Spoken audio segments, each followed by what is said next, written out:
That is entirely up to you. One of the problems that Britain has right now is it still hasn't figured out what the hell it wants to do about Brexit. I mean, come on, guys, it's been 5 years. Tell me about it. The smart play would be to go to Washington and ask for a deep free trade deal and maybe inclusion into NAFTA. The problem with that strategy is that we have treated you exactly the same in these talks as we treated you during Lend-Lease.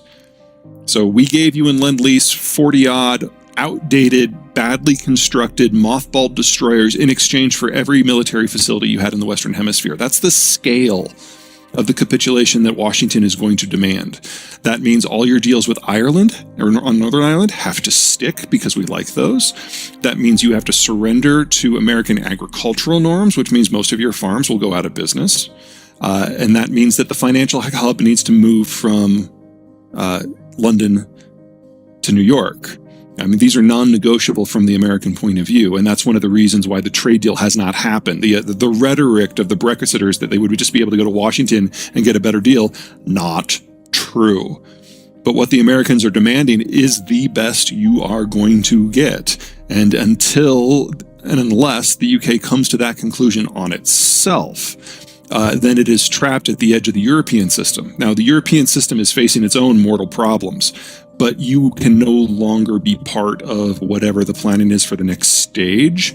And that does leave you kind of out on your own. And long-range manufacturing supply chains are no longer viable anyway.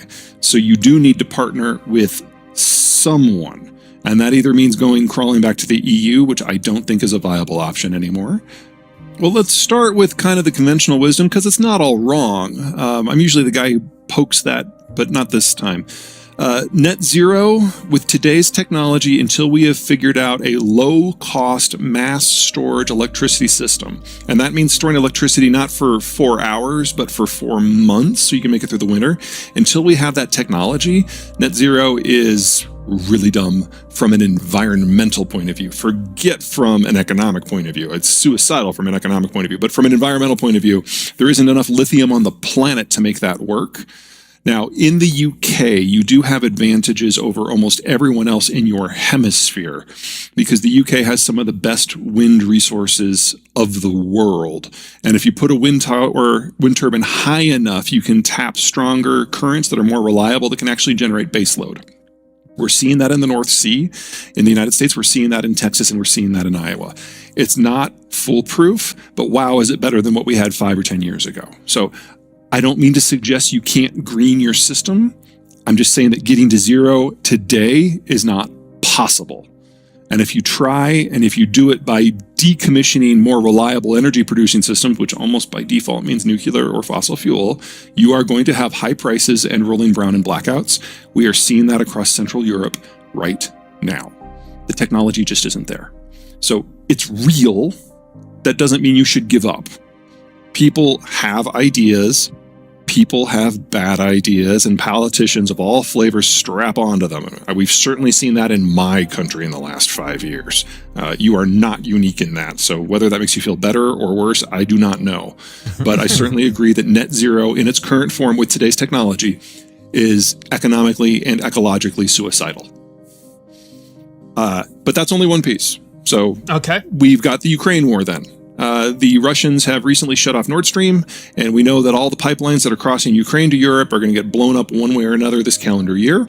So you can count on roughly 4 to 6 million barrels a day of crude, and roughly, I got to translate this one. Sorry, I'm thinking BCF.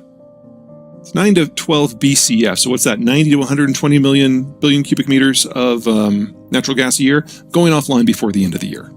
And that will obviously sucker punch everyone in Europe repeatedly. Again, UK has a little different system.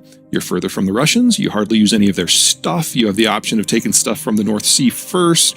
You have closer access to LNG from the United States. So you're going to be able to watch Europe.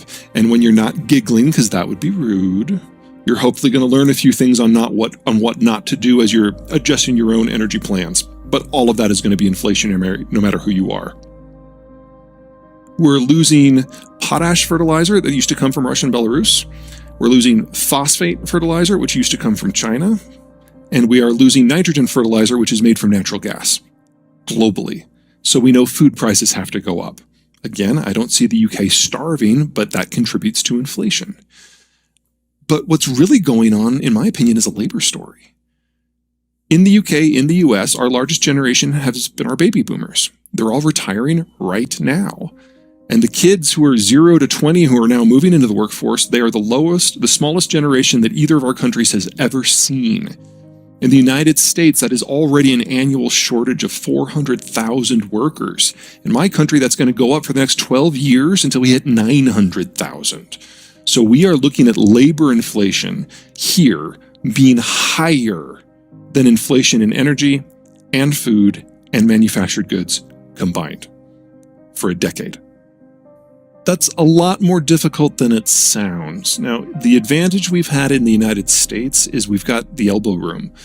We're the world's largest producer and exporter of food. We're the world's largest producer of energy products. And we have more arable land per person than any other country in the world. And that has kept the costs for all of the inputs for families low without a government policy. The UK is lower productivity in its agriculture. Its energy reserves aren't tapped out, but they're well past their peak. And most of you live in a relatively dense urban environment. That's just by nature is going to be more expensive.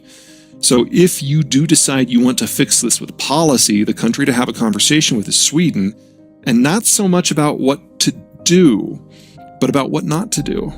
Sweden has maintained a higher birth rate than most countries, certainly most countries in Europe, and they do have a cradle-to-grave social support network.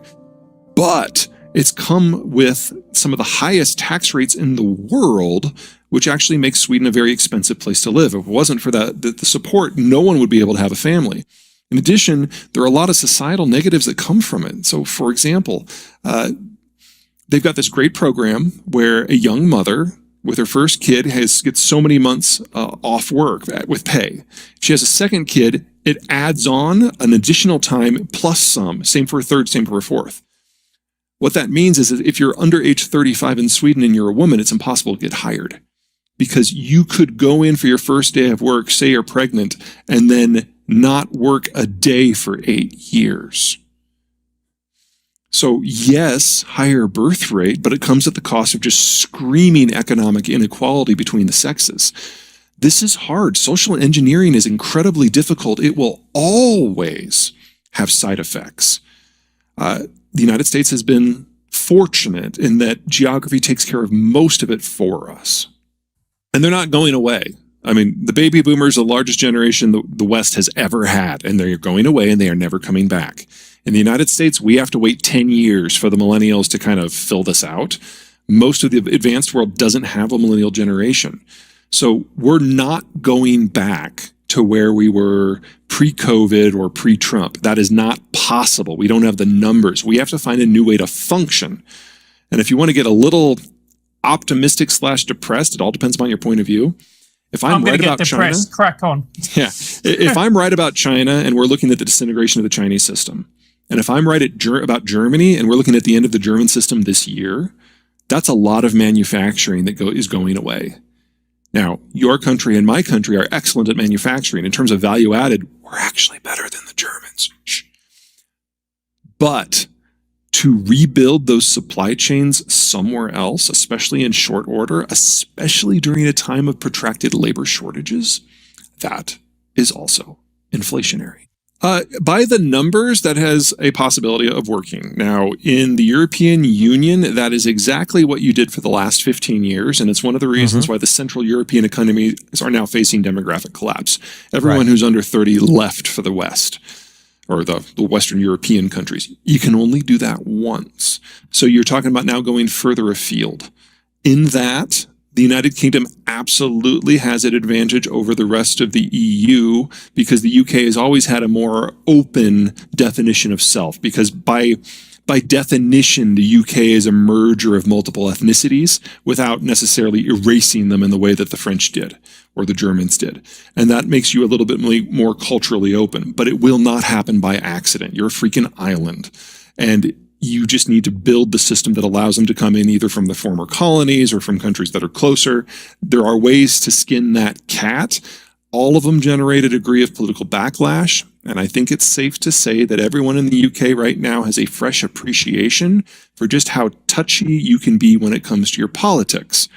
In the United States, we learned that lesson 5 years ago with Donald Trump. And for people who thought that all it was going to take was the fall of Trump and the rise of Biden to change it, no. Our immigration policy is, if anything, tighter now than it was 2 years ago.